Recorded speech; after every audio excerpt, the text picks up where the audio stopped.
He's turned my mourning into dancing again. He's lifted my sorrows high, and I can't stay silent. I must sing, for His joy has come. Selamat pagi Bapak Ibu sekalian. Mari kita luangkan waktu kita sejenak untuk membaca dan merenungkan firman Tuhan. Mari kita berdoa terlebih dahulu. Tuhan Yesus, terima kasih untuk kasih dan anugerah-Mu. Terima kasih untuk hari ini ya Tuhan. Pada saat ini kami mau membaca dan merenungkan firman-Mu. Tolong setiap kami sehingga kami dapat mengerti dan memahami akan apa yang hendak Engkau sampaikan kepada kami melalui firman-Mu. Dalam nama Tuhan Yesus kami berdoa. Amin. Ya, firman Tuhan yang menjadi renungan kita di pagi hari ini terambil dari 1 Samuel pasal 22 ayat 1 sampai 5. Lalu Daud pergi dari sana dan melarikan diri ke gua Adulam. Ketika saudara-saudaranya dan seluruh keluarganya mendengar hal itu, pergilah mereka ke sana mendapatkan dia.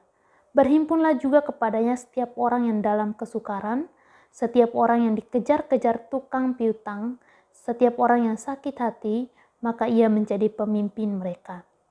Bersama-sama dengan dia ada kira-kira 400 orang. Dari sana Daud pergi ke Mispa di Moab dan berkata kepada raja negeri Moab, "Izinkanlah ayahku dan ibuku tinggal padamu, sampai aku tahu apa yang dilakukan Allah kepadaku." Lalu diantarkanlah mereka kepada raja negeri Moab, dan mereka tinggal bersama dia selama Daud ada di kubu gunung. Tetapi Gad, nabi itu, berkata kepada Daud, "Janganlah tinggal di kubu gunung itu. Pergilah dan pulanglah ke tanah Yehuda." Lalu pergilah Daud dan masuk ke hutan Keret. Ya Bapak Ibu, Gua Adulam adalah salah satu tempat persembunyian Daud dari Saul.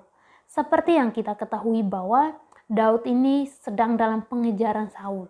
Jadi Saul terus mengejar Daud untuk membunuhnya karena iri hati. Gua Adulam bukanlah satu-satunya tempat persembunyian Daud, tetapi kalau kita melihat pasal-pasal sebelumnya, Daud juga sudah bersembunyi di berbagai tempat, berbagai kota, tetapi Saul terus mengejar dia kemanapun Daud pergi.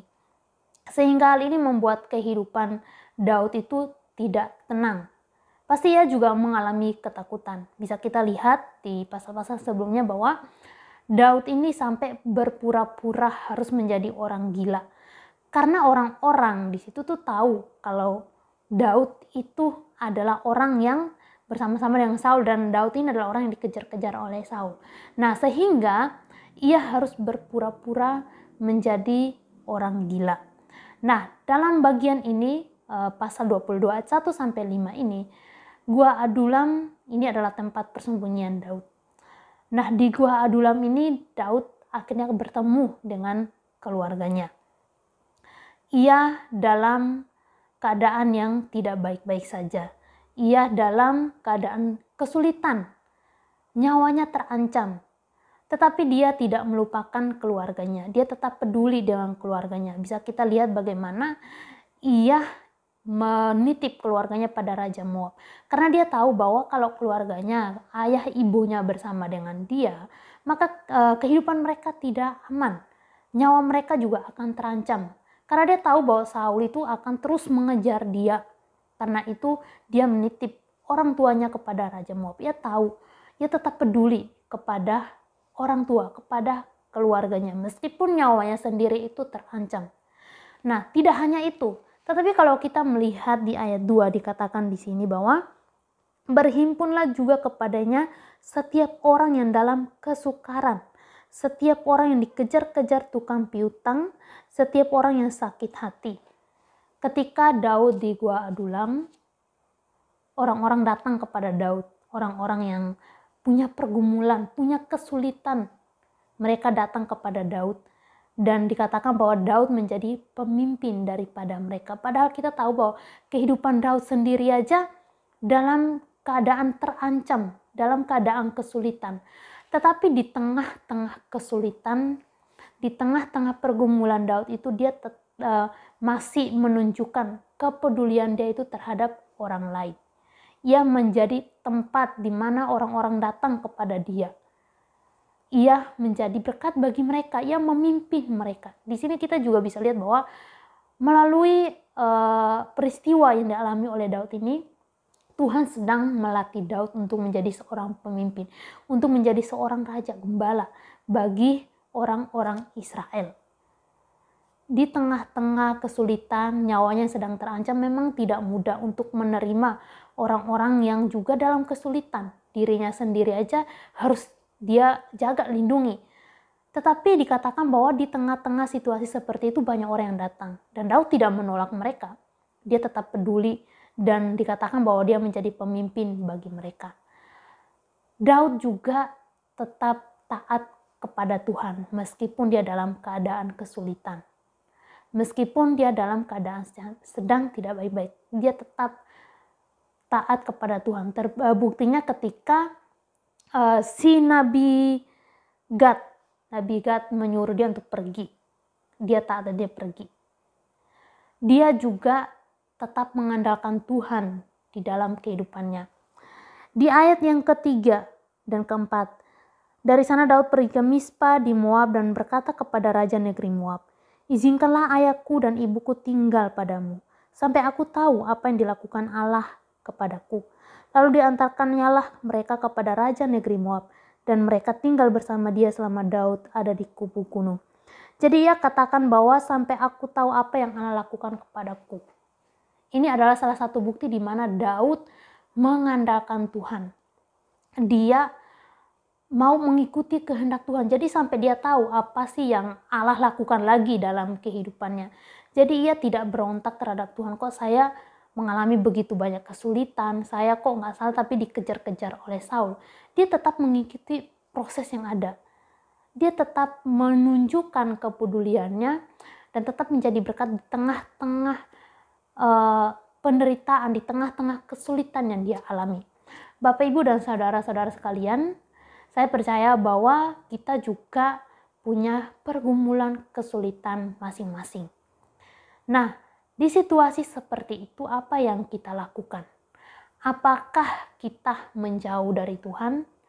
Apakah kita tidak mau menaati Tuhan lagi, menyalahkan Tuhan, menyalahkan orang lain, dan tidak peduli kepada orang lain?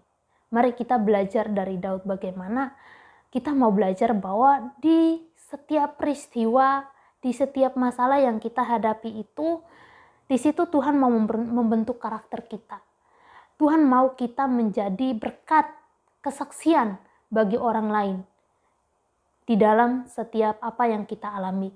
Setiap pergumulan yang kita alami, Tuhan pasti akan menolong.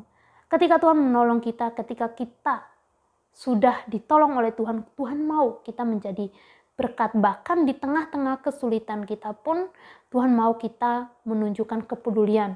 Tuhan mau kita menjadi berkat bagi orang lain. Dan juga kita mau tetap mengikuti kehendak Tuhan, bukan kehendak kita sendiri. Kehendak kita bisa salah Bapak Ibu, tetapi kehendak Tuhan tidak pernah salah. Karena itu di setiap situasi sulit, di setiap keadaan yang kita alami yang membuat kita sangat bergumul, mari kita tetap mencari apa yang menjadi kehendak Tuhan, apa yang ingin Tuhan kita lakukan di dalam kehidupan kita ketika kita mengalami peristiwa-peristiwa yang tidak enak di dalam kehidupan kita. Mari kita belajar dari Daud bagaimana kita tetap mau menjadi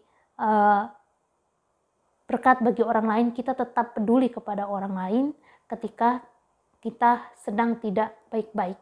Memang tidak mudah, tetapi Tuhan yang akan menolong dan memampukan kita jika kita bersandar pada pengertian Tuhan, jika kita bersandar pada Tuhan. Mari kita belajar dari Daud. Tuhan yang menolong kita untuk tetap menunjukkan kepedulian kita, menjadi berkat bagi orang lain di tengah-tengah kesulitan yang kita hadapi. Kita berdoa.